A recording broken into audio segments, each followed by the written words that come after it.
In the news today, diabetes, the greatest public health challenge of the century. International health organizations are all in agreement that we are facing an approaching storm of epidemic proportions. The island of Mauritius have also been hit hard by the disease, where already 1 in 5 adults is currently living with the silent killer.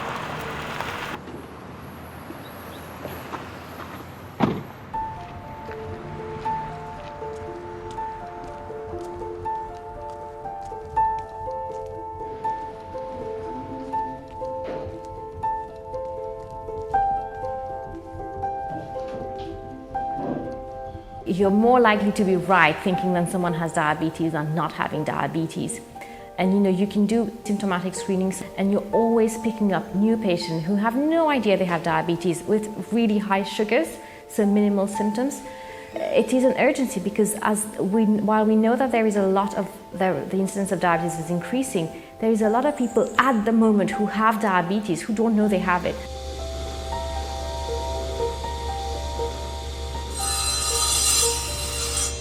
Quand on apprend que moi j'ai un diabète, je fin quand j'ai un programme diabète, je parce que mon sentiment est coupable. Mon sentiment problème qui est là, c'est amputation et autres là, mon sentiment coupable, je arrête d'écouter. C'est mon pire.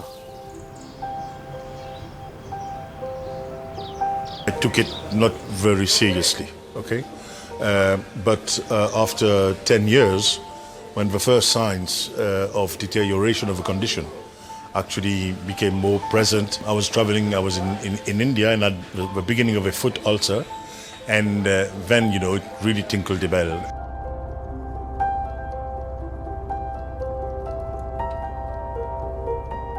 Et tu as débalancé, madame, vous êtes diabétique? Je dis non, je ne suis pas diabétique, je ne pas connais. Je ne pas connais si je suis diabétique, je dis non, je ne pas connais.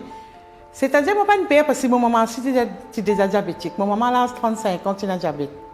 When you have 2 major foot ulcers and you're on the waiting list for amputation, you really take it seriously, and it took a lot of willpower, a lot of positive thinking, and a lot also of help from the different medical and paramedics to accompany it. It lasted 16 months.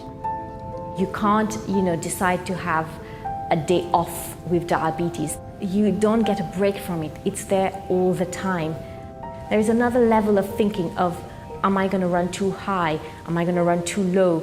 And it's another, life is already so busy and so stressful, and this is something that is there all the time. Du moment où nous acceptons, du moment où nous avons diabète, oui, mais nous avons ce qu'il nous peut faire, nous allons de l'avant. Nous pas finir mort. Remettre tout mind en action, qu'est-ce qu'il peut faire, tous nos problèmes pas pareil. Il y a des gens qui boivent, il y a des gens qui fument, il y a des gens qui ne fument du tout, il y a des gens qui ne font l'exercice du tout, il y a des gens qui mangent comment les gagner. Je peux mal manger. La façon dont nous cuisons, par exemple, quand tu dînes, tu as les tasses. Mais là, toute la famille peut manger le contrôle, salade, légumes. Je fais mal manger, Vous pensez qu'il faut ça maladie là, elle montre moi qui m'a bien mangé. Bon, je ne suis pas content de servir de l'huile. Et moi, franchement, les gars, tu peux mettre beaucoup d'huile dans le bread. Quand tu bread, vous avez bien de l'huile. Surtout quand vous avez un carré de poisson, masala, brinzel, vous avez bien de l'huile. Là, tout ça là pour arrêter là. When we talk about food, especially for patients with diabetes, we often talk about prescriptive diets of what they can eat, what they cannot eat. And what we've seen with the evidence, it just doesn't work. Having food fear is just going to limit the quality of life of the person, and they are very likely to not adhere to the recommendations and having further complications. As professionals, we have the expertise, but again, it's the patients that's living it. So we need to listen to them, we need to hear what they're saying, we need to hear the stories, and this is what helps us build really a personal approach specific to them. And taking ownership can be very daunting for some patients, because they think that suddenly they are there alone. And it's not that. Ownership is the fact that they assume responsibility. And when they are not, when something went wrong, they tell you about it. They let you know what happened. They feed back to you, and you give them other advice to adapt to what has changed. We accompany a patient on their journey with diabetes. And we're here to guide them, to educate them, to help them in crisis situation. But at the end of the day, it is their journey. They need to get to where they actually want to be, because they will be the one who actually end up establishing where they are trying to get to.